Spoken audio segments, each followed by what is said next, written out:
এটা একটা বিষয়। কিন্তু আমি মনে করি নির্বাচন এই বছরের ডিসেম্বরের মধ্যে হওয়া উচিত এবং হওয়া সম্ভব। কিন্তু তারা অনেকে অনেক কিছু বলবেন।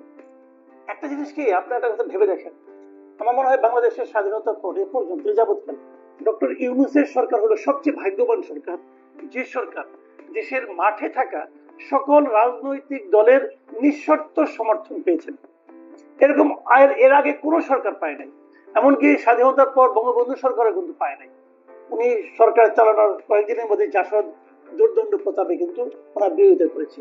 এরকম একটা সমর্থন পাওয়ার কারণে ওনাদের পক্ষ থেকে সুবিধাভোগী আছে, ওনাদের যারা চামচামি করেন তারা নানাভাবে নানা ধরনের কাজ করতেছেন এবং সোশ্যাল মিডিয়ার মাধ্যমে এক ধরনের প্রচারণা চালাচ্ছে।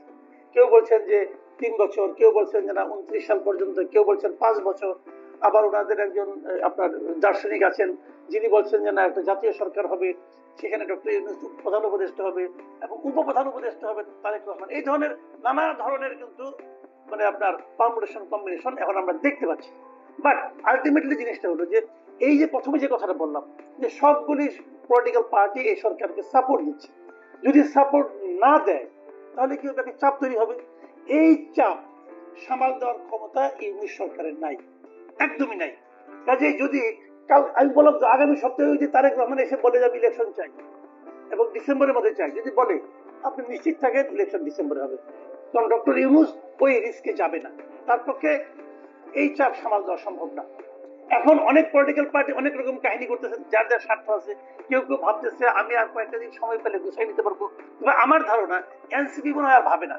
এনসিপি মনে বুঝে গেছে যে আর অনন্তকাল সময় দিলে যতই সময় বেশি পাবে ততই তারা ক্ষুদ্র থেকে ক্ষুদ্রতর হবে, ওই হোমিওপ্যাথি ডোজের মতো। হ্যাঁ, ওটাতে কোনো কাজ হবে বলে আমার কাছে মনে হয় না। এনসিপির আশা আকাঙ্ক্ষা মোটামুটি এখন শেষ। কারণ জামাত হয়তো ভাবতে পারে যে আর একটু সময় পারলে আর একটু গোছাবো, কিন্তু তাতেও কিছু হবে বলে আমার কাছে মনে হয় না। আমি জানি না কি হবে তাদের পলিটিক্যাল ইকুয়েশন কার কি। তবে আমি এটুকু মনে করি যদি পলিটিক্যাল পার্টিগুলো চাপ দেয় এই সরকারের পক্ষে ইলেকশন ডিসেম্বরের থেকে মানে বিলম্বিত করার কোনো সুযোগই নাই। কামাল ভাইয়ের সাথে আমি একমত যে পলিটিক্যাল পার্টিগুলো যদি চাপ সৃষ্টি করে তাহলে ডিসেম্বর থেকে ডিসেম্বরেতে ইলেকশন দিতে হবে, এবং ডক্টর ইউনূসও আসলে ডিসেম্বর ইলেকশন দেওয়ার ব্যাপারে একাধিকবার বলেছেন। বড়জোর তিনি নানা কারণে সেটাকে একটু বাড়িয়ে হাতে সময় রেখেছেন কিন্তু পলিটিক্যাল পার্টি, কিন্তু আমরা কিন্তু দেখছি যে পলিটিক্যাল পার্টিগুলি কিন্তু সেই অর্থে চাপ সৃষ্টি করতেছে না। পলিটিক্যাল পার্টির মধ্যে সেই